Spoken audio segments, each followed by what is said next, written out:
बनाए रखेंगे, अपने मोबाइल सेट को साइलेंट मोड पर ले जाएंगे, सभा में अपने स्थान को ग्रहण कर लेंगे बिल्कुल शांतिपूर्वक, और बहुत जरूरी है तो उठें, नहीं तो शांतिपूर्वक अपना कार्य करें और अपने स्थान पर विराजमान रहें। भगवान के मंदिर में मूर्ति जैसे विराजमान होती है और फोटोग्राफर के सामने जैसे फोटो खिंचवाने वाला बिल्कुल तैयार बैठता है, हम अपने सदगुरु के सामने विराजमान रहें। हमारे सदगुरु से प्रार्थना, इस अद्भुत संत समागम समारोह को हमारे जीवन में साकार करें। साहे बंदगी साहे।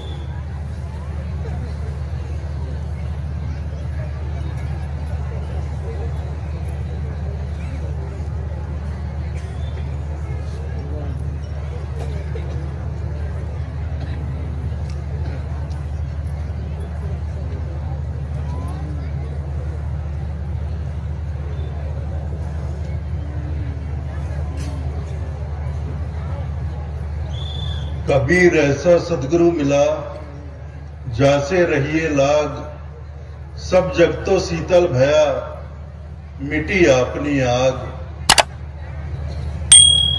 मेरे हृदय मंदिर के आराध्य, मेरे साहब, मेरे सत्यपुरुष, बंदी छोर कबीर के पावन चरण कमलों में कोटि कोटि बंदगी करते हुए पूज्य संत समाज, पूज्य गुरु गोसाई साहबजन एवं यहां पर उपस्थित साहब के नेमी प्रेमी सभी भक्तजनों को सप्रेम साहेब।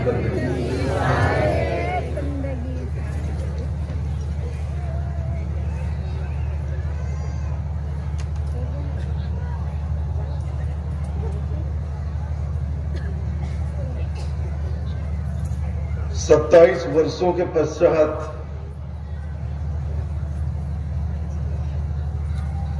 एक बार पुनः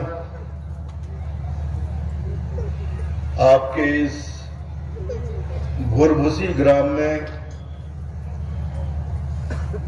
आने का अवसर प्राप्त हुआ है। यह साहब की बड़ी कृपा है और यह साहब की कृपा हम पर तब हुई है जब इस ग्राम की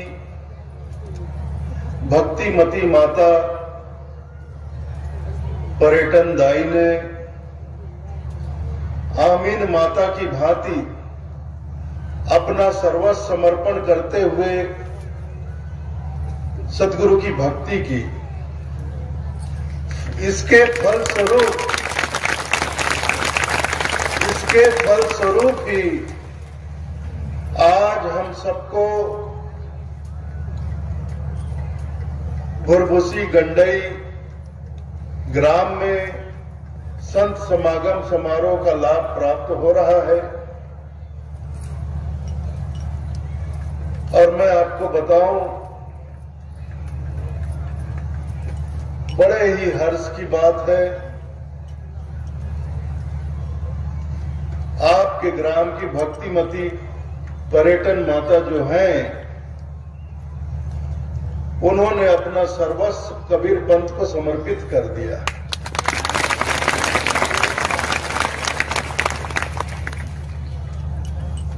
तो आप जानते हैं, आपके गांव में एक भक्त के होने से इस ग्राम के साथ साथ आसपास के अनेक ग्राम के लोगों को प्रति वर्ष इसी तिथि में संत समागम समारोह का लाभ प्राप्त होगा।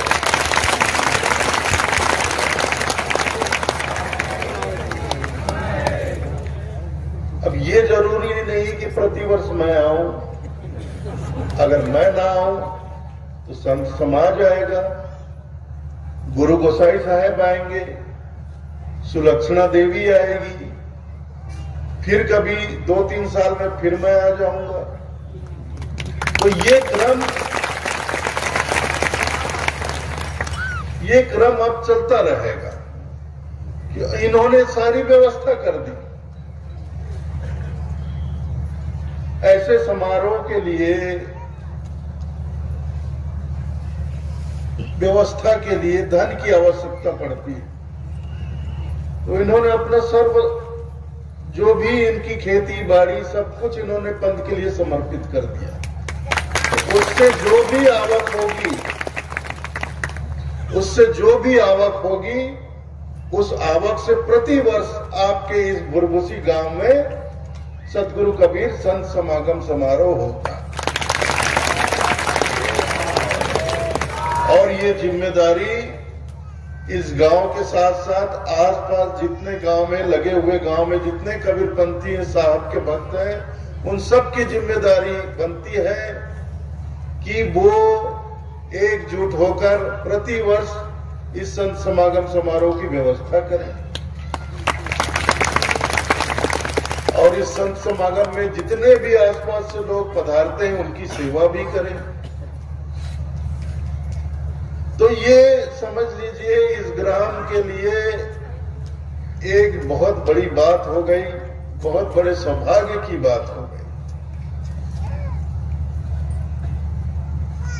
हर गांव में ऐसा नहीं होता है, लेकिन आपके गांव में हो गया। अब इसे साहब की ही प्रेरणा कहें,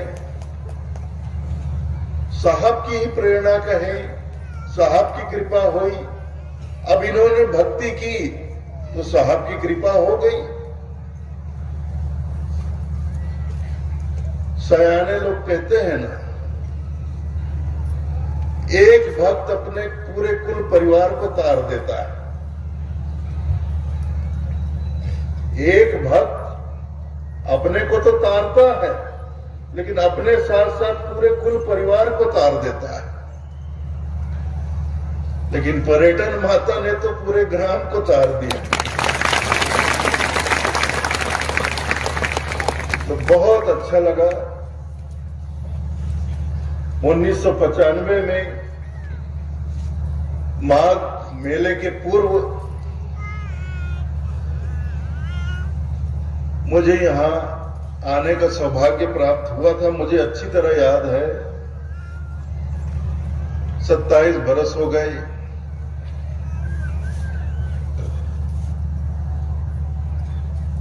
और 27 बरस के बाद पुनः एक बार आने का अवसर प्राप्त हुआ। लेकिन इस बार संत समागम का स्वरूप बहुत विशाल है, बृहद है। मुझे ऐसा लग ही नहीं रहा कि मैं बुरबुसी में बैठा हूं। मैं सच कह रहा हूं, यहां बैठे हुए मुझे ऐसा लग रहा है कि दामाखेड़ा का माघ मेला चल रहा है। दामाखेड़ा का माघ मेला चल रहा है, ऐसे लग रहा है। बिल्कुल वही वातावरण, सब कुछ वैसा।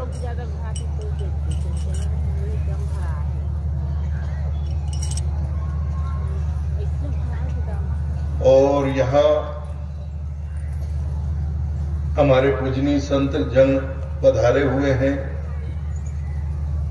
आदरणीय महान श्री पर्वतदास जी साहेब, महान श्री त्रिलोकीदास जी साहेब, महान श्री माखनदास जी साहेब और भी अनेक संत महात्मा यहाँ पधारे हुए हैं। पर्वतदास साहेब ने अभी आपको सदगुरु कबीर साहब की कुछ वाणी वचन सुनाए, बहुत ही सारगर्भित, सटीक, बिल्कुल सटीक और सारगर्भित।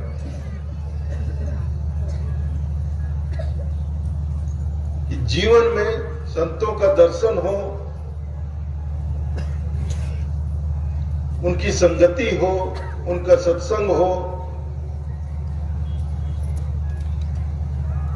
और हम अपने जीवन में गुरु की शरण में जाएं, सतगुरु की शरण में जाएं और सतगुरु से जो हमें नाम रूपी प्रसाद मिले, प्रसाद को बहुत ही शुद्ध भाव से, पवित्र भाव से हृदय में उतारे। चौका आरती में जो प्रसाद मिलता है उसको हम बहुत श्रद्धा से, प्रेम भाव से पेट में उतार देते हैं, लेकिन संतों के, गुरुजनों के, सदगुरु के मुखार बिंद से जो प्रसाद मिलता है उसे हमें हृदय में उतारना होता है। जब हम हृदय में उतारते हैं तब हमारा जीवन रूपांतरित होता है, बदलता है।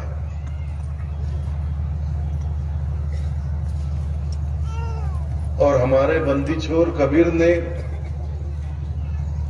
यही सब कुछ तो किया। 600 बरस पहले जब इस धरा धाम पर पधारे, उन्होंने देखा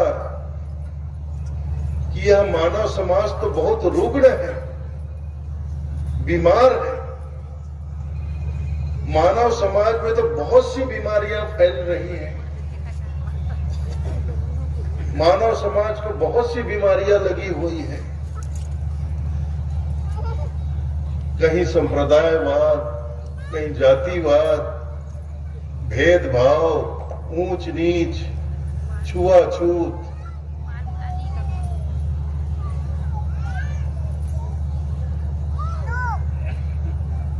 बहुत तरह की रूढ़ताएं मानव समाज में, बहुत तरह के अंधविश्वास मानव समाज में,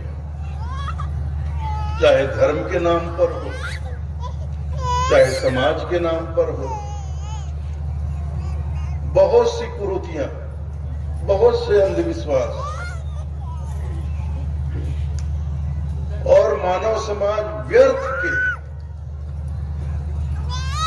के प्रपंच में पड़कर अपना जीवन गंवा रहे हैं। ये साहब ने देखा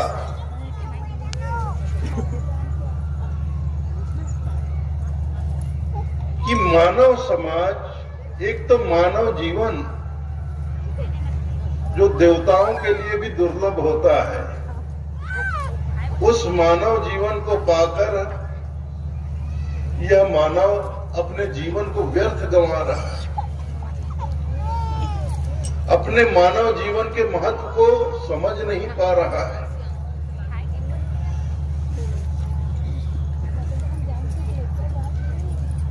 अपने मानव जीवन का सदुपयोग नहीं कर पा रहा है।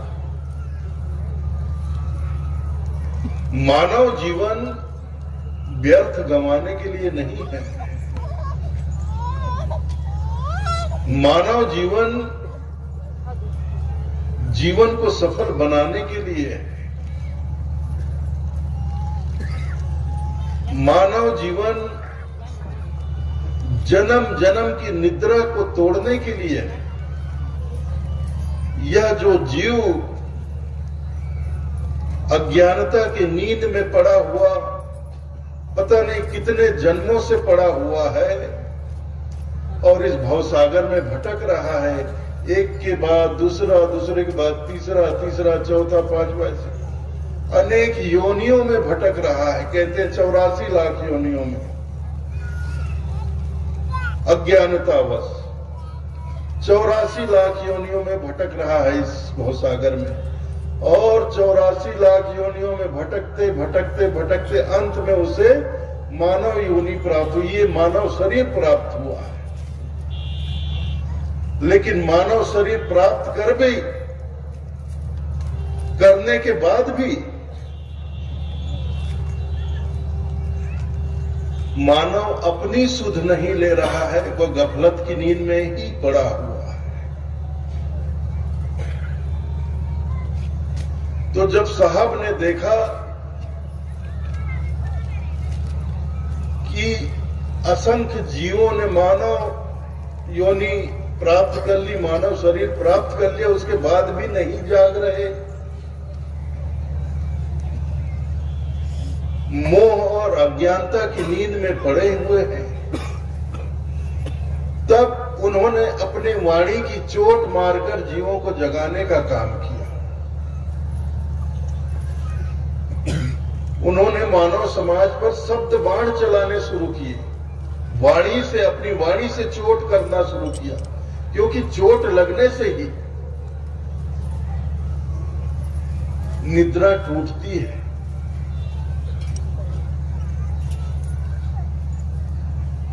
कोई आदमी सोया हुआ हो, उसे जगाना हो तो उसके पास बैठकर प्रेम से मीठी आवाज में आप लोरी गाओगे, वो कभी नहीं जागेगा, बल्कि और गहरी नींद में सो जाएगा। किसी व्यक्ति को जगाना हो, गहरी नींद से जगाना हो, तो उसे आपको झंझोड़ना पड़ता है, झंझोड़ना पड़ता है। चद्दर ओढ़ा है तो चद्दर खींच के हटाना पड़ता है, उसको पकड़कर हिलाना पड़ता है, झंझोड़ना पड़ता है कि अरे उठ जाग, अब सवेरा हो गया, दिन चढ़ गया, तू अभी तक सो रहा है, जाग। तो जब झंझोड़ा जाता है तब उसकी निद्रा टूटती है। इसलिए सदगुरु कबीर साहब ने मानव समाज को, सोए हुए मानव समाज को जगाने के लिए शब्द बाण चलाया। शब्द बाण की चोट मारना उन्होंने प्रारंभ किया और वाणी की चोट से जीवों को जगाने का काम किया। तो सदगुरु के वाणी वचन जिसके हृदय में लगे, वो जीव तो अज्ञानता और मोह की निद्रा से जाग गया। लेकिन जो जीव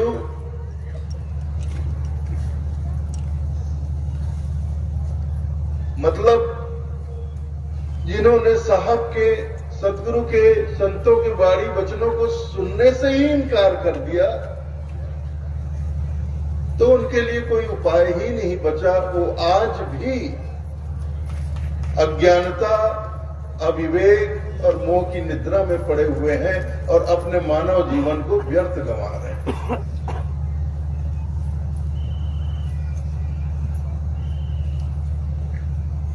तो हमें अपने मानव जीवन के महत्व को समझना होगा।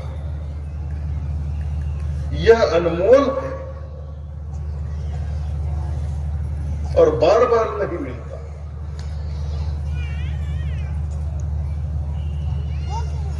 साहब कहते हैं, मानुष ऐसा जिए रहा, मिले न दूजी बार।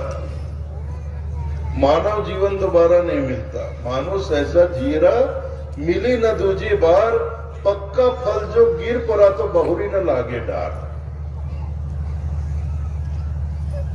पेड़ पर लगा हुआ फल पककर एक बार गिर जाए जमीन पर, फिर दोबारा कभी उस पेड़ पर, डाल पर वो नहीं लगता है। वैसा ही ये मानव जीवन है। अभी मिला है तो मिला, ये हाथ से गया निकला, इसके बाद फिर नहीं मिलेगा। मानुष ऐसा जी रहा, मिले न दूजी बार, दोबारा नहीं मिलना। तो इतना महत्वपूर्ण, इतना अनमोल ये मानव जीवन है।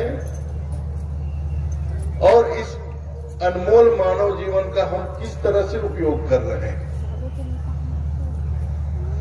दिवस गंवाया खाए के, रैन गंवाया सोए।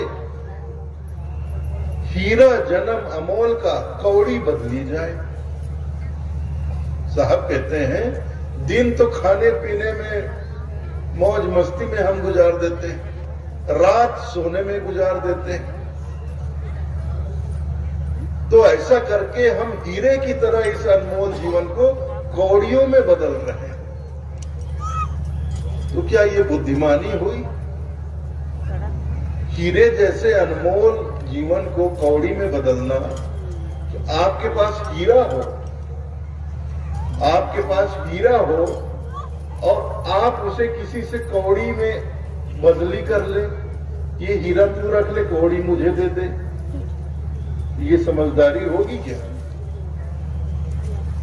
समझदारी होगी क्या? आप बताइए। आप कितने घाटे का सौदा कर रहे हैं। हीरा देकर कौड़ियों को प्राप्त कर रहे हैं। तो यह अनमोल हीरे की जैसा मानव जीवन इस संसार के पीछे भागकर गवा रहे हैं, छोटी छोटी चीजों के पीछे भागकर गवा रहे हैं, जबकि यह मानव जीवन मिला है कि हम जाग जाएं और अपने जीवन को सफल कर लें। इसलिए साहब निर्देश देते हैं, आदेश देते हैं, कम से कम जो साहब की शरण में है, जो कबीरपंथी है, उनके लिए तो सदगुरु कबीर साहब के वचन आदेश ही हैं। और जो कबीरपंथ में नहीं है तो कम से कम उनके लिए एक निवेदन ही है। आदेश नहीं तो निवेदन है, जो कबीरपंथ में नहीं है। लेकिन कबीरपंथियों के लिए तो साहब का एक एक वचन हमारे लिए आदेश की आज्ञा है, हमारे सदगुरु की आज्ञा है। तो हमारे साहब हमें आज्ञा देते हैं, काग गवन गति छाड़ के हंस गवन गति चले आओ। कागा का जीवन छोड़कर हंस की गति में आओ। सकलो दुर्मति दूर कर, साहब कहते हैं, सकलो दुर्मति दूर कर जीवन सफल बनाओ और काग गवन गति छाड़कर हंस गवन गति आओ। तो ये मानव जीवन सफल कैसे होगा? सकलो दुर्मति दूर कर जीवन सफल बनाओ। जीवन के तमाम विकारों को, अपनी दुर्बुद्धि को, अपनी कुमति को, मन में बसे हुए विकारों को, अपने जीवन के तमाम दुर्गुणों को जब तक हम अपने से दूर नहीं करेंगे तब तक हमारा जीवन सफल नहीं होगा। इसलिए साहब कहते हैं, सकलो दुर्मति दूर कर जीवन सफल बनाओ, काग गवन गति छाड़कर हंस गवन गति आओ। ये कागा का जीवन छोड़ो और हंस गति में आ जाओ। हंस गति में हम आएंगे तभी अपने दुर्गुणों को अपने से, अपने जीवन से दूर कर पाएंगे। इसके अलावा कोई चारा नहीं। तो हंस गति में हम कब आएंगे? जब हमारा विवेक जागेगा। यह जीव जो मोह की निद्रा में अनंत जन्मों से पड़ा हुआ है, इस जीव की मोह की निद्रा टूटेगी, उसका विवेक जागेगा, तब वह हंस की गति में आएगा। विवेक ही तो हंस का गुण है। हमारे कबीरपंथ के ग्रंथों में जीवों को, सभी जीवों को नहीं, जो जागा हुआ जीव हो, जिसका विवेक जागा हुआ, उसको हंसा कहा गया है। और जो जीव निद्रा में है, जिनका विवेक नहीं जागा, उन्हें साहब ने कागा कहा। इस संसार में दो तरह के जीव हैं, एक जिनका विवेक जागा हुआ है, दूसरे जिनका विवेक सोया हुआ है। ग्रंथों में धर्मदास जी साहब को संबोधित करते हुए साहब की एक वाणी भी है, भवजल में बहुकाग है। साहब कहते हैं, भवजल में बहुकाग है, कोई कोई हंस हमार, कहे कबीर धर्मदास से खेई उतारो पार। भवजल में, इस संसार में बहुकाग है, काग ज्यादा है, कोई कोई हंस हमार। हंसा तो कोई कोई है, और जो हंस है वो मेरे हैं। जिसका विवेक जाग जाता है वो साहब का हो जाता है, फिर वो संसार का नहीं रहता। और जो काग है वो साहब के नहीं होते, वो संसार के होते हैं, संसार के प्रपंच में पड़े रहते हैं। और जिनका विवेक जाग जाता है वो संसार का प्रपंच त्याग कर साहब की भक्ति में लग जाते हैं, साहब की भजन में लग जाते हैं, साहब से प्राप्त, सदगुरु से प्राप्त नाम के सुमिरन में लग जाते हैं। इसलिए साहब कहते हैं, कोई कोई हंस हमार।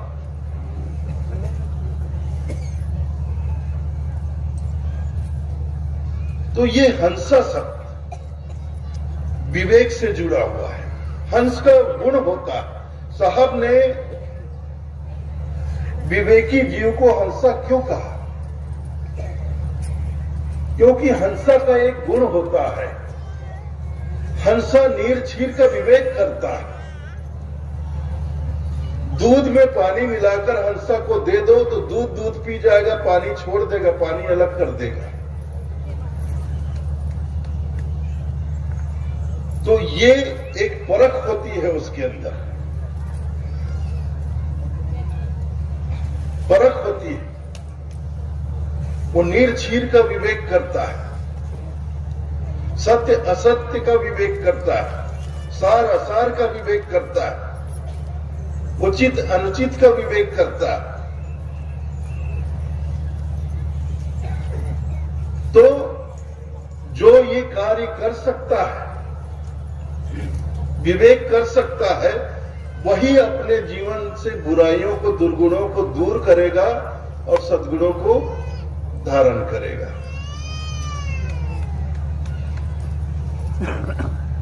समझ रहे हो मेरी बात को? आप थोड़ा सा समझने का प्रयास करना। विवेकी मतलब जागा हुआ, जिसकी आंखें खुली हो, मत चमड़े की आंखें नहीं, विवेक की आंखें, मन की आंखें जिसकी खुली हुई, विवेक से जो जागा हुआ। और जो विवेक से सोया हो उसकी आंखें बंद होती है, विवेक की आंखें बंद होती। अच्छा, एक बात सीधे से मैं बोलता हूं कि आपके आंख में पट्टी बांध दिया जाए, आपके आंखों पर पट्टी बांध दी जाए और आपको थाली में चावल दे दिया जाए कि इसे अमनिया करो, चावल अमनिया करो, या दाल दे दिया जाए, ये अनाज है अमनिया करो, इसको साफ करो, और आपके आंख में पट्टी बंधी, आप देख नहीं सकते। तो अनाज में जो कचरा मिला हुआ है, कंकड़ पत्थर मिले हुए हैं, तो उसको आप अनाज से अलग कैसे करेंगे, दूर कैसे करेंगे? कर सकते हैं? नहीं कर सकते। लेकिन आपकी आंखों से पट्टी हटा दी जाए, आपकी आंखें खुल जाए, तो आप अनाज में से एक एक कचरे को, एक एक कंकड़ पत्थर को चुन चुन कर अलग कर सकते हैं। तो जब तक हमारी विवेक की आंखें बंद हैं, हम अपने जीवन का, अपने आप को हम निमार नहीं पाते, कभी नहीं निमार पाएंगे। हम खुद को देख ही नहीं पाएंगे, आंख ही बंद है। अगर मन की आंखें बंद है, विवेक की आंखें बंद है, तो हम खुद को कभी देख ही नहीं पाएंगे। चमड़े की आंख, ये जो चमड़े की आंख है, इससे खुद को नहीं देखा जा सकता। दूसरों को देखा जा सकता है, संसार को देखा जा सकता है, लेकिन खुद को नहीं देखा जा सकता। खुद को देखने के लिए जरूरी है कि हमारी विवेक की आंखें, मन की आंखें खुले, तब हम खुद को देख पाएंगे। इन आंखों से, चमड़े की आंखों से हम दूसरों को देखते हैं और दूसरों की बुराइयां गिनते रहते हैं दिन भर। अरे वो तो ऐसा करता है, उसके अंदर ये बुराई है, उसके अंदर ये बुराई है, वो उसने ऐसा किया, उसने ऐसा किया, सदा दूसरों की बुराई।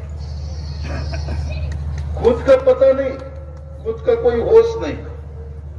दिन भर हम दूसरों के बारे में बात करते रहते हैं।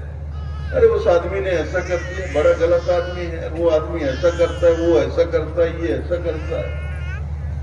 दिन भर दूसरे की बुराइयां गिनाते रहते हैं, गिनते रहते हैं, गिनाते रहते हैं, लोगों को बताते रहते हैं। इसी को कहते हैं चुगली, निंदाचारी। तो निंदाचारी वही करता है जो अज्ञानी हो, जिसका विवेक सोया हो, विवेक की आंखें बंद हो, वो आदमी निंदाचारी करता है, चुगली करता है, दूसरों की बुराई करता है। लेकिन जिसकी आंखें, मन की आंखें खुली हो, वो कहते हैं, क्या कहते हैं? बुरा जो देखन मैं चला, बुरा जो देखन मैं चला, बुरा न मिलिया कोई, जो दिल खोजा आपना, मुझसा बुरा न कोई।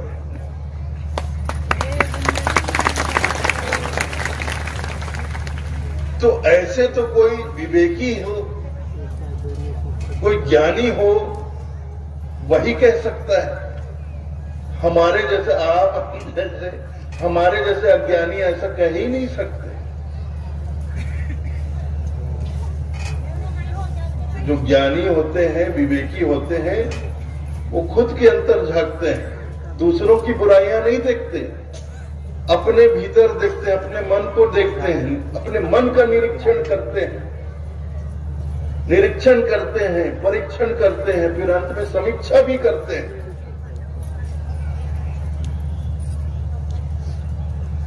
और समीक्षा करके उन्हें फिर अपने आप में जो बुराइयां, जो दुर्गुण नजर आते हैं, उन्हें चुन चुनकर अपने जीवन से अलग कर देते हैं, और जो सद्गुण हैं, जो अच्छाइयां हैं, उन सबको सहेज कर रख लेते हैं। तो ये एक बड़ी साधना है जीवन की,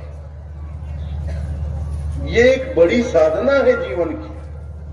और हमारे साहब चाहते हैं कि उनके पंथ में, उनकी शरण में जो भी जीव आया है, वो ये साधना करे,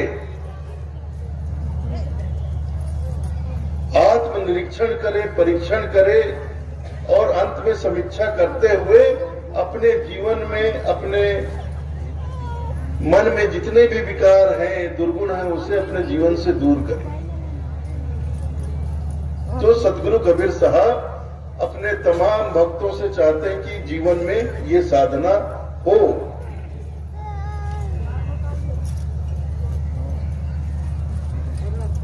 तो हम सबको अगर साहब की शरण में आए हैं तो ये साधना करनी पड़ेगी,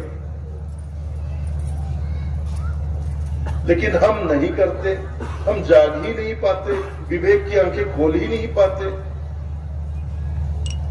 तो दूसरों को ही देखते रहते हैं, दूसरों को ही बुराइयां देखते रहते हैं, गिनते रहते हैं।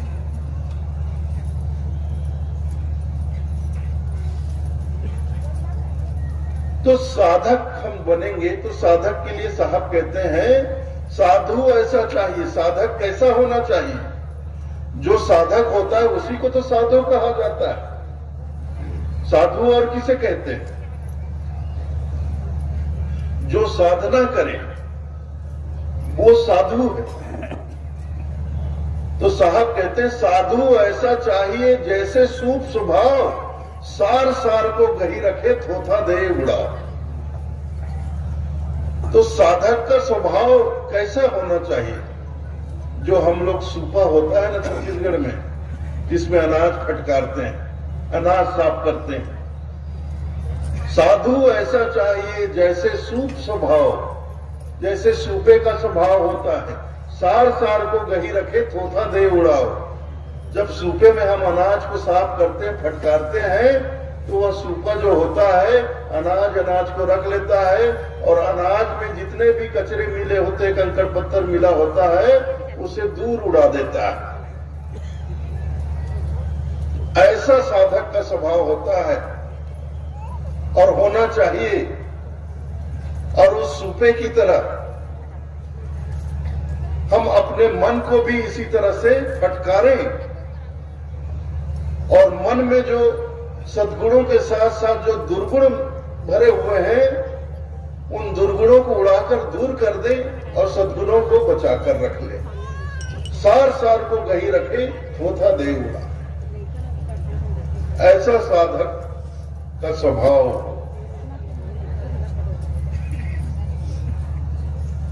और दूसरा तो कर नहीं पाएगा। इसीलिए साहब ने कहा कबीर हम सबसे बुरे।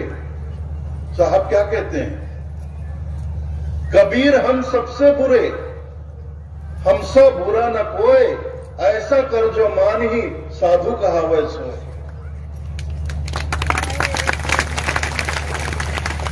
सच्चा साधक कौन कहला सकता है?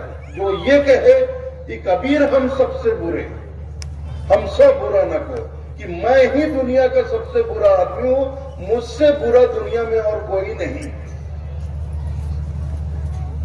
कबीर हम सबसे बुरे, मुझसे बुरा न कोई, ऐसा कर जो मान ही साधु कहावै सोए। ऐसा मानकर जो चलेगा वही सच्चा साधक बन सकता है,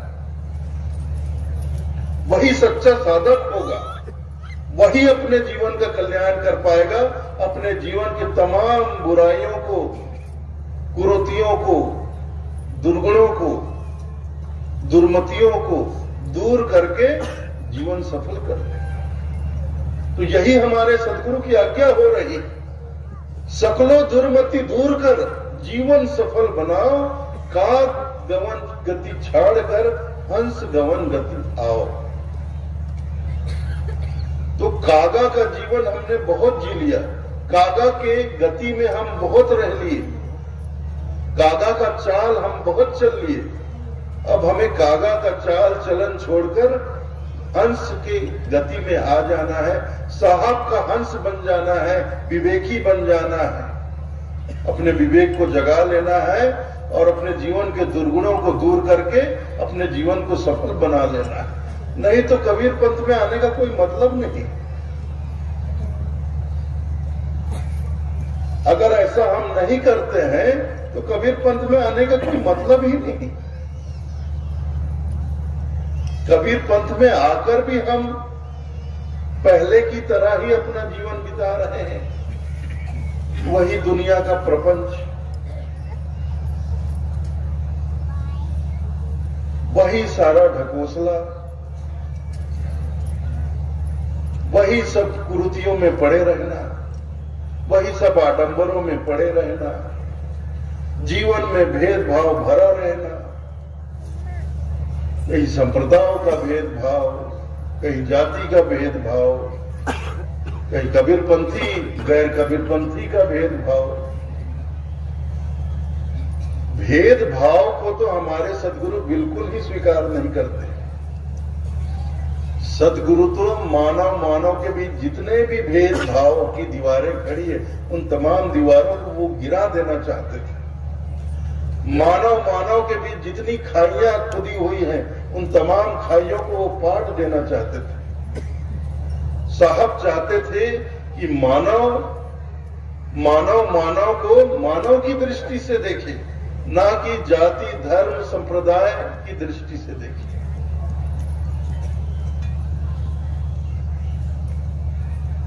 मानव, संसार के समस्त मानव एक दूसरे को मानव की ही दृष्टि से देखे। जैसा मैं मनुष्य हूं वैसे सब मनुष्य हैं। इसमें किसी प्रकार का भेदभाव आना ही नहीं चाहिए कि मैं हिंदू हूं, कि वो मुसलमान है, कि वो ईसाई है, कि वो जैन है, कि वो सिख है, कि वो बौद्ध है। ये भेदभाव हमारे मन में ही नहीं आना चाहिए। न जाति का भेदभाव, न कि मैं साहू हूं, कि वो कुर्मी है, कि वो सतनामी है, कि ये बनिया है, तो वो है वो। ये दुनिया भर का भेदभाव क्यों रखते हैं मन में? और देखिए इसके कारण, इस भेदभाव के कारण हमारे कबीरपंथ की बहुत से बहन बेटियों को दिक्कतों का सामना करना पड़ता है। ये कुछ व्यवहारिक बातें मैं बोल रहा हूं कि जो पीढ़ी दर पीढ़ी कबीरपंथी हैं, 4-6 पीढ़ी से कबीरपंथी हैं, वो अपने बच्चों को पूरी तरह से कबीरपंथ का संस्कार देते हैं। अब कबीरपंथ में मांसाहार बिल्कुल निषेध है। वैसे तो निषेध बहुत कुछ है। साहब ने तो स्पष्ट कहा है कि व्यसन मुक्त होना है। कबीरपंथ में किसी भी प्रकार का नशा नहीं करना है, मांसाहार नहीं करना है, और नशे में चाहे कोई भी नशा हो नहीं करना है, चाहे वो तंबाकू हो, बीड़ी हो, सिगरेट हो, चीलम हो, गांजा हो, भांग हो, शराब हो, और आजकल तो नए नए तरह के मधुर मुनक्का हो, रॉकेट मुनक्का हो, ये कई तरह की नशाएं आ गई है भाई। और मैं तो सुना कि आजकल के बच्चे तो आयोडेक्स को डबल रोटी में लगा के खा जाते हैं नशा करने के। ये भी सुनता हूं। वो खांसी का सिरप होता है उसको लेके पी जाते हैं नशा करने की। दवाइयों से नशा करने लग गए। तो कबीर पंथ में नशा बिल्कुल प्रतिबंधित है और मांसाहार तो बिल्कुल ही। लेकिन समय का चक्र है, चक्र चल रहा है। ये चक्र ऐसा है, अभी आते आते हम गाड़ी में, मैं महंत परबत दास साहब से यही चर्चा कर रहा था कि महंत साहब, मुझे कार्य करते हुए 30 बरस हो गए, मेरे कार्यकाल को 30 बरस हो गए। 30 बरस में मैंने बहुत कुछ देखा है, अपने कबीर पंथ में ही बहुत कुछ देखा है। जो पुराने अच्छे कबीरपंथी घर थे, वो लोग आज बिगड़ गए, खाने पीने में लग गए, और जो हमेशा बिगड़े हुए थे वो सुधर कर कबीरपंथ में आ रहे हैं।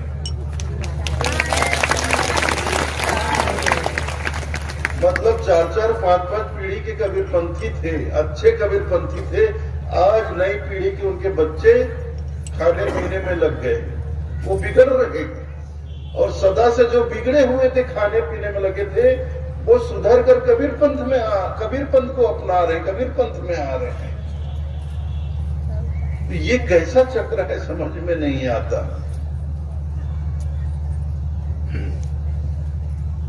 तो मैं तमाम हमारे भाइयों बहनों से, बुजुर्गों से, नौजवान साथियों से और बच्चों से, अपनी बहनों से, और बेटियां हैं हमारी, माताएं हैं हमारी, सबसे निवेदन करता हूं, या तो कबीर पंथ में आओ मत।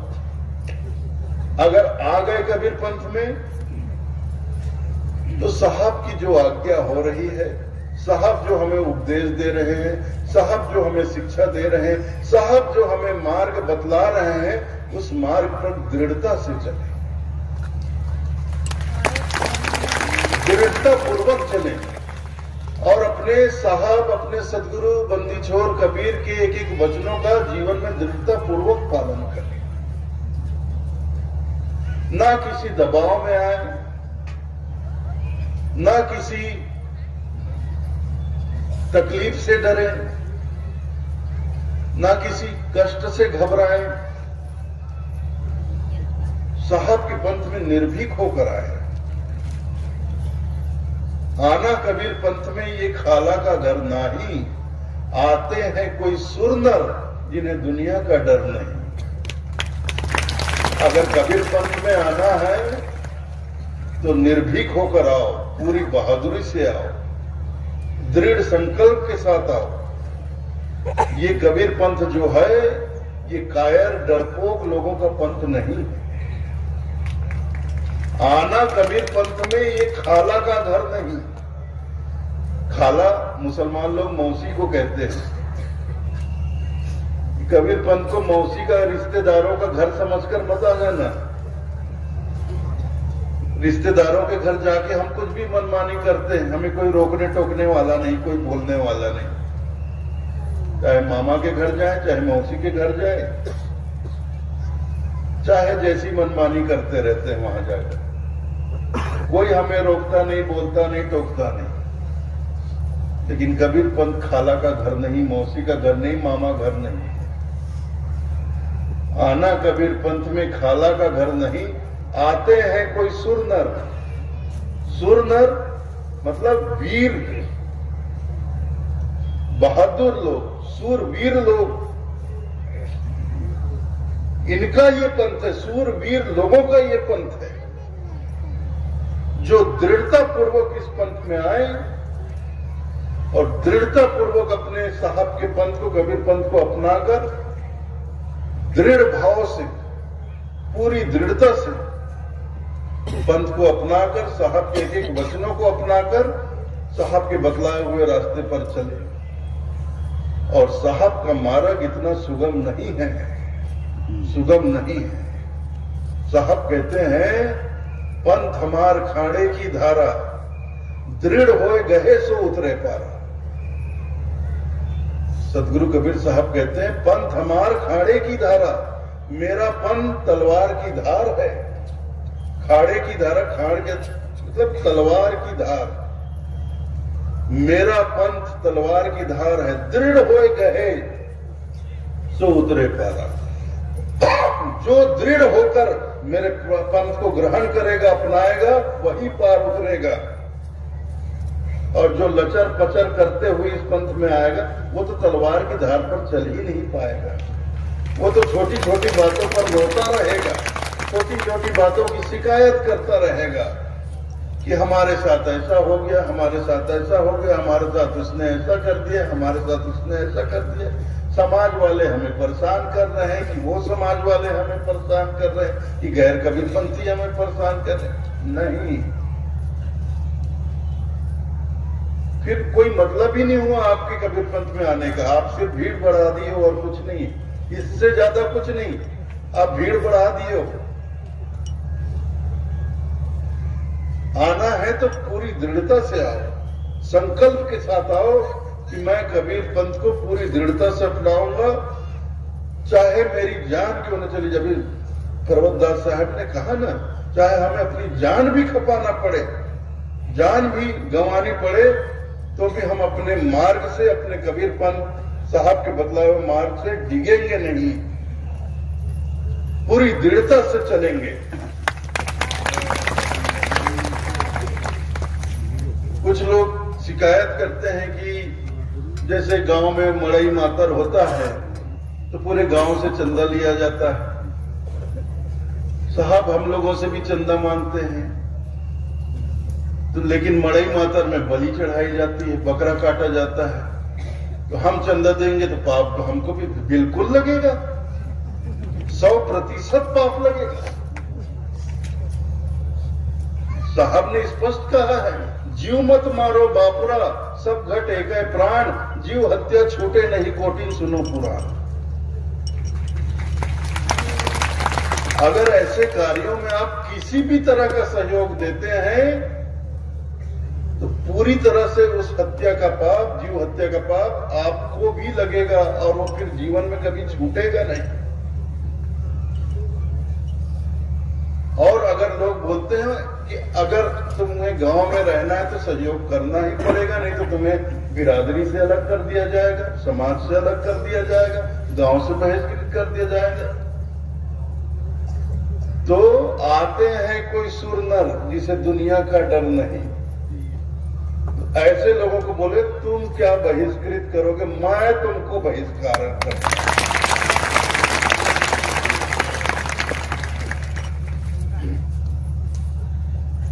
मेरे गांव में दामाखेड़ा में भी मड़ई मातर, गौरी गौरा और क्या बोलते हैं, क्या क्या त्योहार सब होता है, और मैं उन सबको सहयोग करता हूं। कबीर आश्रम की तरफ से सबको सहयोग करता हूं, अनाज से सहयोग करता हूं, धन से सहयोग करता हूं। लेकिन मेरे गांव में किसी भी त्योहार में एक मच्छर भी नहीं मारा जाता है।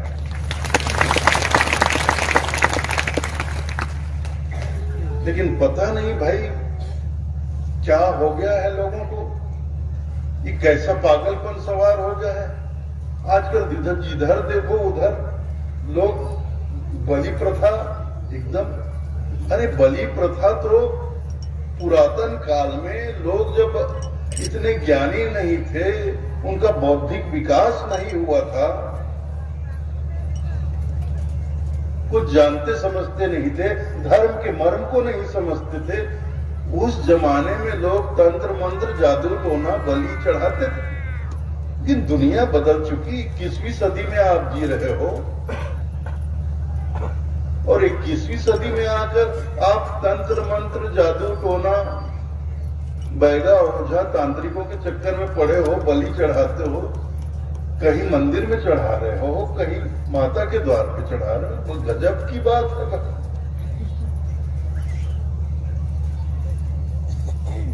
और ऊपर से कहते हो ये तो भगवान की मांग है, ये तो माता की मांग है। क्यों भाई, वो तुम्हारा भगवान भिखारी है क्या है? ऐसी बोला जाता है ना, ये तो भगवान की मांग है। फिर बकरा चढ़ाता है मंदिर के सामने, उस बकरे को पकड़ के एक आदमी बकरे की गर्दन रस्सी बांध खींच के खड़ा होता है और दूसरा आदमी गंडासा चलाता है, एक बार में उसका सिर धड़ से अलग। हजारों बकरे। अभी बेमेतरा जिला में देखो, संडी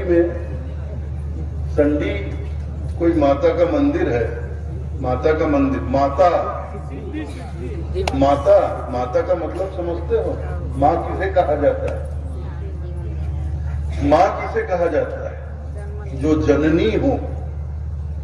माँ उसे कहा जाता है जो जीवन दे। जीवन लेने वाले को माता नहीं कहा जाता है।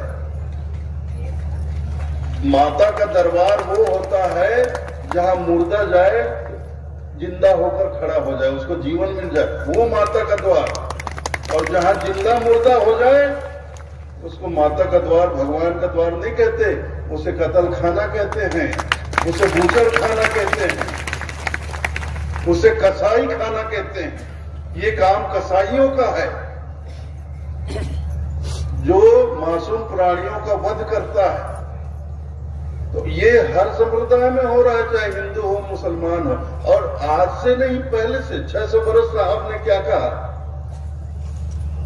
हिंदू की दया, हिंदू की दया मेहर तुर्कन की। मेहर मतलब दया, इसको मतलब उर्दू में मेहर कहते हैं। मेहर करना मतलब दया करना। हिंदू की दया मेहर तुर्कन की, दोनों घट से त्यागी, एक हलाल एक झटका मारे आद गुनो घर लागी।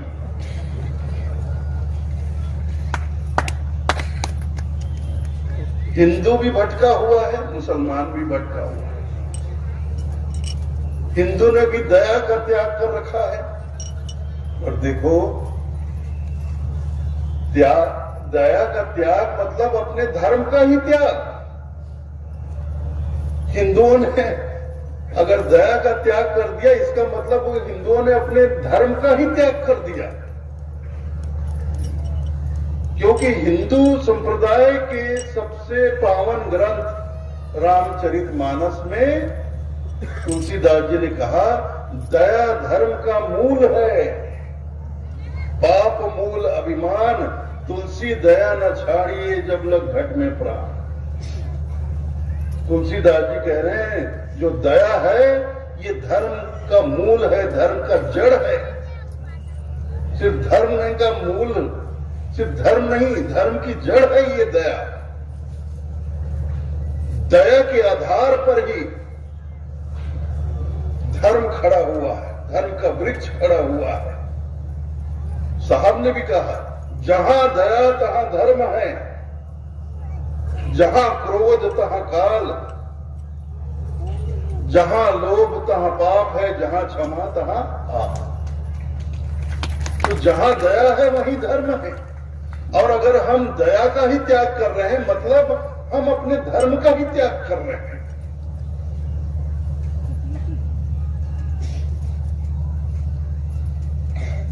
भाई देखो, ये तुलसीदास जी के वचन है कि नहीं रामचरितमानस में? दया धर्म का मूल है।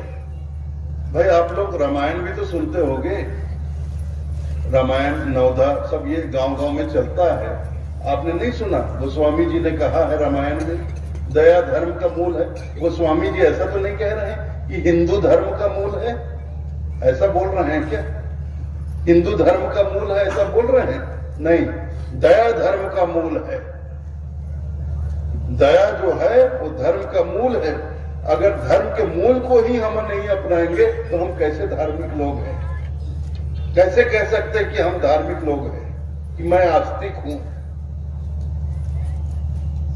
कैसे हम दावा कर सकते हैं मैं एक धार्मिक व्यक्ति हूं, मैं आस्तिक हूं, मैं भगवान को मानता हूं? अगर तुम भगवान को मानते हो तो भगवान के जीवों की हत्या कभी नहीं करोगे।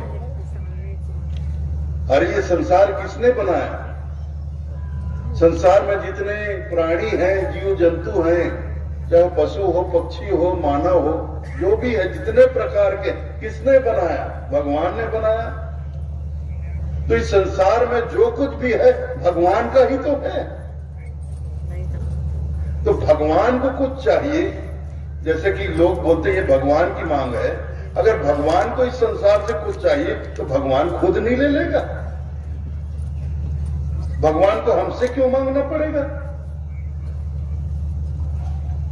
और एक गजब की बात और है, ये तुम्हारा भगवान बकरे और मुर्गे के पीछे क्यों पड़ा हुआ है? तुम्हारा भगवान जब मांगता है बकरा और मुर्गा ही मांगता है, कभी शेर नहीं मांगता, कभी भालू भी मांगे, कभी चीता मांगे, कभी मगरमच्छ मांगे, तब समझ में आया कि तुम्हारी भक्ति कितनी बड़ी है। बेटा इस बार मगरमच्छ लाना, फिर ला के दिखाओ, तब पता चले तुम्हारी भक्ति कितने बड़े भगवान के भगत हो। अरे कोई भगत नहीं, सब बगुला भगत है। ये जो लोग बलि चढ़ाते हैं ये सब बगुला भगत है, पाखंडी है एक नंबर के, ढोंगी है एक नंबर के। ये लोग, यही लोग धर्म को बदनाम कर रहे हैं, धर्म के आड़ में, धर्म के नाम पर अधर्म फैला रहे हैं पूरे समाज में।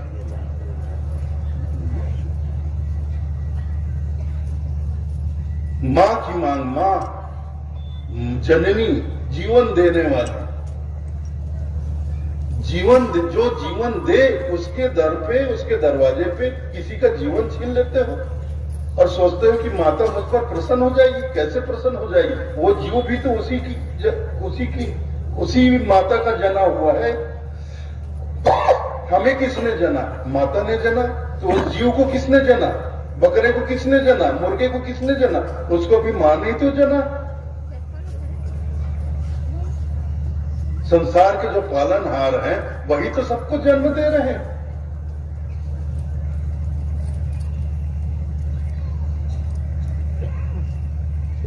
तो उसी माता के जने हुए जीव को, उसी मां के सामने आप देखो, बिल्कुल साधारण सी बात मैं बोलता हूं,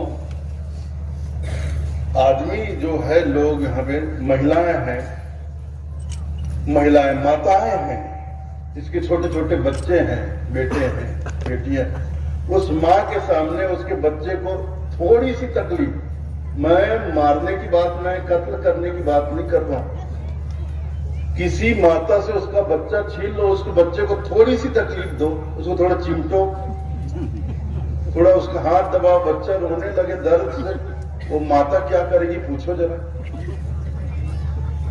उस माता को कितनी पीड़ा होगी अगर आप उसके हाथ से उसका बच्चा छीन लो, उसको चिमोटो, उसको दबाओ, उसको दर्द हो, वो बिलक कर रोए, उस माता के हृदय में कितनी पीड़ा होगी।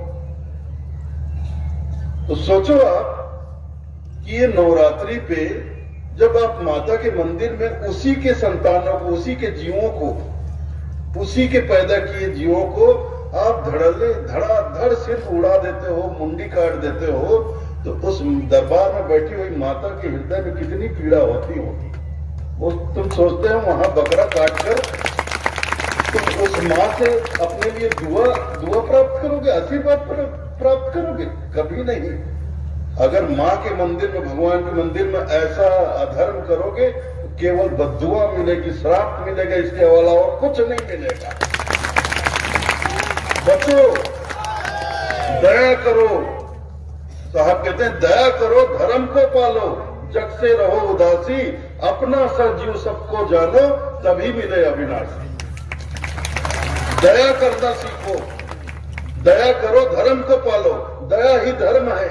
दया करो, धर्म का पालन करो, जग से रहो उदासी, इस संसार से ज्यादा मोह मत करो, आसक्ति मत करो, उदास भाव से रहो, जग से रहो उदासी, अपना सा जीव सबको जानो, तभी मिले अविनाशी। अपना सा जीव, जैसा मैं हूं वैसे सब हैं, और सब है मतलब सिर्फ मानव नहीं, जितने पशु पक्षी प्राणी हैं, कीड़े मकोड़े जो भी है, अपना सा जीव, जैसा मैं हूं वैसे सारे जीव जंतु हैं। अगर कोई मुझे गाली दे, मुझे दुख होता है तो सबको होता है। अगर कोई मुझे तमाचा मारे, मुझे पीड़ा होती है तो सबको होती है। अगर मेरा कोई अपमान करे, मुझे बुरा लगता है तो सबको लगता है। ऐसे अपना सा जीव सबको जाना, तभी मिले अविनाशी, तभी परमात्मा मिलेंगे, तभी भगवान मिलेंगे, तभी ईश्वर मिलेंगे। ऐसे नहीं मिलेंगे कि बस अपनी फिक्र करो, दूसरों के तंगाओ, सताओ, परेशान करो, पीड़ा पहुंचाओ। गांधी जी का प्रिय भजन क्या था बताओ मुझे, बताओ तो। वैष्णव जन, बताओ, बोल के बताओ ना। वैष्णव जन तेने को कहिए जो पीर पराई जाने रहे। वैष्णव जन उसे ही कहिए जो दूसरे की पीड़ा को समझे, जाने, महसूस करे। कबीरा सोई पीर है जो जाने पर पीर, पीर पराई ना जाने सो काफिर बेपीर। दूसरे की पीड़ा को महसूस करना सीखो, यही मानवता है। अरे मानव तन को प्राप्त किए हो, मानव योनि में आए हैं हम सब लोग, तो मानवता को तो पहले धारण करें भाई। जब हम पशु योनि में थे तब हमारे अंदर पशुता थी। जब हम पशु योनि में थे तब हमारे अंदर पशुता थी। आज हमने मानव योनि को धारण कर लिया, तो फिर मानवता को क्यों धारण नहीं करते हैं? और केवल मानव शरीर प्राप्त कर लेने से कोई मानव नहीं हो जाता है जी। जब तक हमारे भीतर मानवता का संचार नहीं होगा तब तक हम किसी अर्थ में मानव नहीं हैं। जब तक हमारे अंदर इंसानियत नहीं आएगी हम किसी कीमत पर इंसान नहीं हो सकते। अगर हम इंसान हैं तो हमारे भीतर इंसानियत होनी चाहिए। और इंसानियत क्या है? मानवता क्या है? सद्गुण, सात्विक गुण, सात्विक गुण, सद्गुण, सद्गुणों का होना, सात्विक गुणों का होना, ये मानवता है। रहनी गहनी, रहन सहन, खान पान, आहार विहार, हर तरह से हम सात्विक हों, ये मानवता है। लेकिन बहुत दुख के साथ कहना पड़ रहा है, आज हमारे कबीरपंथ के बच्चे भी भटक रहे हैं, भटके हुए हैं भाई। अब कुछ लोग अपने मन से नहीं करते तो ये बैगा ओझा लोग डरा देते हैं उनको। आजकल पता नहीं घर में कोई बीमार पड़े तो डॉक्टर के पास बाद में जाते हैं, पहले बैगा ओझा के पास दौड़ के चले जाते हैं। बैगा उसको बता देता, बैगा दवाई थोड़ी देखो, बोलता अरे इसके ऊपर तो इसको बाहरी हवा लगी, बाहरी हवा लगी है, इसके पीछे तो किसी ने भूत प्रेत लगा दिया। तो कैसे करे महाराज, कैसे करे बताते ही, मैं सब ठीक कर दूं, बस है ऐसे कर, 2 टन मुर्गी, 5 बोतल दारू और 500 रुपया ले आ। मैं जो तोर बेटा ऊपर जो पीछे लगा है, मैं बोला जान डरे, मैं चीन डरे हाँ बोला, आओ जेल तो बेटा के पीछू लगे वो है, पहली 1 घंटे वो पीछू लग रहे, एक बार बोला भगा चुके हमें, फिर आगे है। मैं मोर में रोकर अच्छा दवाई में बोला मैं तो बेटा दूर कर दूं। अब आदमी देखो परेशान आदमी रहता है, क्या कई तरह की परेशानियां जीवन में होती हैं। कभी धंधा ठीक से नहीं चलता,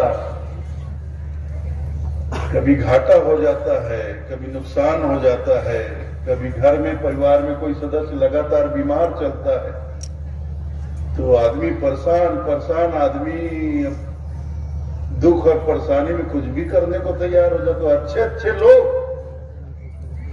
अच्छे लोग बैगा की बातों में आ जाते हैं कि तुम्हारे इसके पीछे भूत लगा है, उसको भगाना है। तो कई लोग, मैं बताऊं आपको, कई लोग क्या सोचते हैं कि जैसे मैं भी अब मंच पे बैठकर सत्संग करता हूं, तो वो लोग सोचते हैं कि ये भी तो बाबा है, ये भी झाड़ फूक करता होगा। तो कई लोग मेरे पास आ जाते हैं, और कभी पंथी लोग, कोई अपने बेटे को लेकर आ जाता है, कोई अपनी माँ को लेकर आ जाता है, कोई अपनी बहन को लेकर। साहब ये पहले एकदम अच्छा रही, पता नहीं 2 महीना का हो गए, बहुत दवाई दारू करवाए नहीं, ठीक नहीं हो साहब। बैगा कर लेके रहे तो वो साहब बाहरी हवा बतावा, तो मैं क्या करा भैया, नहीं साहब तय किसी कुछ नहीं कर बे, तय तो सब कर सकते। नहीं साहब, अरे भैया मैं कहूँ ऐसा कुछ नहीं होता भाई, ये भूत प्रेत व्रेत ये कुछ नहीं होता, सब ये झूठ है, कल्पना है, ऐसा कुछ नहीं होता। नहीं साहब, ये लोग कुछ हो गए है साहब। खा हो गए भैया, डॉक्टर में ले जाओ, पूरा जांच करके बताए। यहाँ डॉक्टर तो झोला छाप नहीं कर सकते है, तो शहर में जाओ, बड़े डॉक्टर अच्छा जांच करके इलाज कर दी, ठीक हो जाएगी। नहीं साहब, वो बात नहीं है। क्या बात है भैया साहब? बात ऐसे है कि ये मतलब आप समझो ना भाई, आप तो सब जानता हो और मैं नहीं जाना रे भैया, सही बता क्या होगा साहब? ऐसे कहना है कुछ एक आदमी के कि बाहरी हवा लगे। हाँ, बाहरी हवा तो लगे है भाई, महूल लगे तो हूँ लगे, और बाहरी हवा लेवा हम तभी तो जिया। अब ये बाहरी हवा लगे कि बाहरी हवा लगे कि नाक मुंह झन चपक दे में मर गई बेचारा। नहीं साहब, वो बात नहीं, वो बात नहीं साहब। साहब एक पीछे एक शरीर में हाथ में घुसर गए। बिल्कुल, तोरो शरीर में आत्मा है, मोरो शरीर में, सबके शरीर में आत्मा, तभी तो जिया समझी।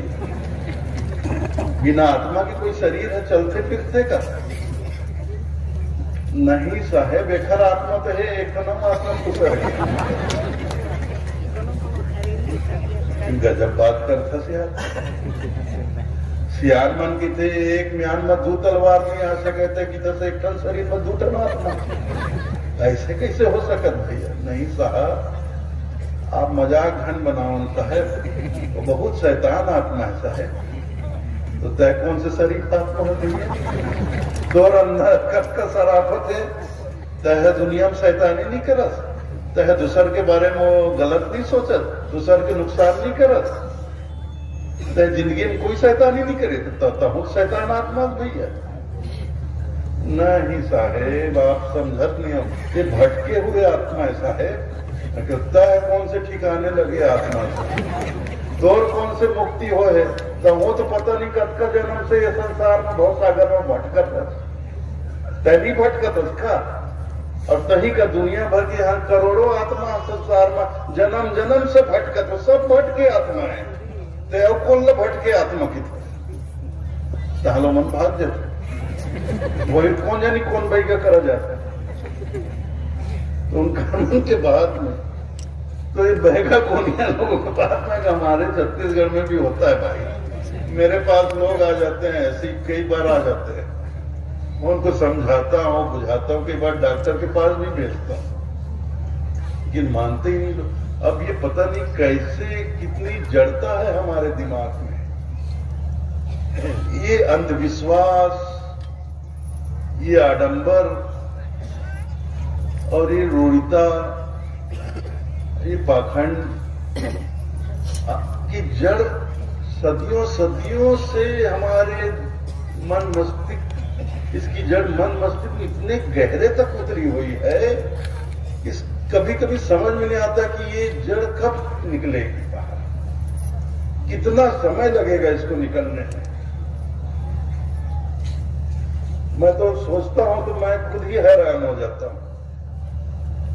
21वीं सदी आ गया, लेकिन आज भी हम भूत प्रेत टोनी टोना के पीछे पड़े।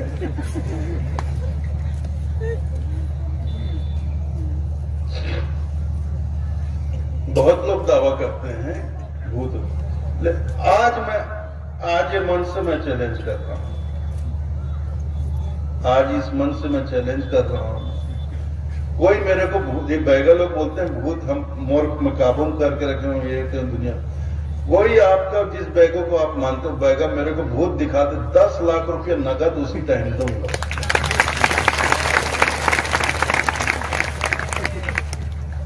आप सबके सामने मैं घोषणा करता हूं, कोई भी बैगा मेरे को भूत दिखा दे प्रत्यक्ष, मैं 10 लाख रुपया आपको दूंगा। फिर वो बैगा के साथ आप बांट लेना। अब कितना आपको रखना है आप रख लेना, जितना उसको देना है उसको दे देना, लेकिन मेरे को दिखाओ तो सही, दिखाओ ना। अगर बैगा लोगों के पास, तांत्रिक ओझा लोगों के पास ऐसी ताकत होती कि बैठे बैठे घर में नींबू काट देने से, बकरा काट देने से, दारू चढ़ा देने से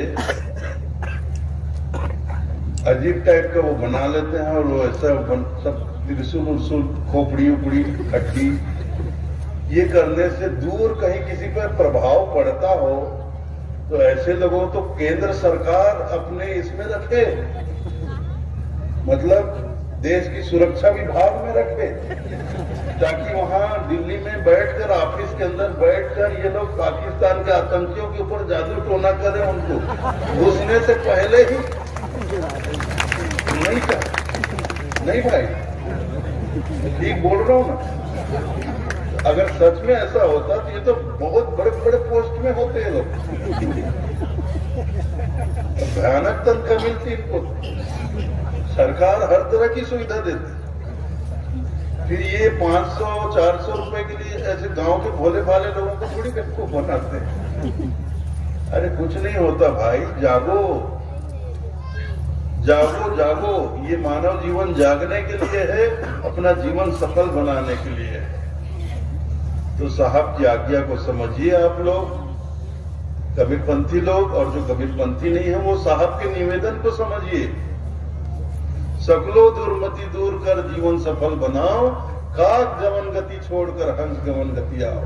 कागा का जीवन बहुत जी लिए, कागा के चाल चलन में बहुत रह लिए, अब कागा का चाल चलन छोड़कर हंस के चाल चलन में आ जाओ, और हंस के चाल चलन में आकर मानसरोवर की ओर उड़ चलो, अपने लोक की ओर चले चलो। जो हंस होता है वो ताल तलैया में थोड़ी डोलता है। ताल तलैया संसार में तो कागा कांव करता है, कोलाहल करता है। हंसा तो मानसरोवर पहुंच जाता है, वहां की डोल करता है, आनंद मनाता है। तो जो हंस गति में आ जाएगा वो संसार का तमाम प्रबंध छोड़कर, आडंबर छोड़कर, अपने साहब के, अपने सदगुरु के, अपने परमात्मा के ध्यान में लीन हो जाएगा, ब्रह्म लीन हो जाएगा। सत्पुरुष के पर ब्रह्म के ध्यान में लीन हो जाना ही तो ब्रह्मलीन हो जाना है, ब्रह्मलीन। और जो ब्रह्मलीन हो जाता है उसको ब्रह्मानंद की प्राप्ति होती है। उस आनंद को प्राप्त करो। पंथ में साहब के शरण में आकर भी भटको मत, बहुत भटक ली, अब मत भटको। तो और ज्यादा न कहते हुए मैं आपसे कहना चाहूंगा कि आप लोगों ने मेरी बातें बहुत ध्यानपूर्वक सुनी, बहुत प्रेम पूर्वक सुनी। इसके लिए मैं आप सभी लोगों का हृदय से आभारी हूं, और मैं आपके ग्राम की भक्तिमती माता पर्यटन दाई को बहुत हृदय से सप्रेम साहेब बंदगी कहता हूं। इसके साथ ही यहाँ पर विराजमान जितने भी लोग बैठे हुए हैं सबको मेरी सप्रेम साहेब साहेब साहेब बंदगी साहेब साहेब बंदगी साहेब। फिर कभी अवसर मिलेगा जब साहेब की कृपा होगी आगे, मैं फिर आऊंगा, फिर इसी तरह बैठकर आप लोगों से चर्चा करूंगा। तब तक के लिए मुझे आज्ञा दें। साहेब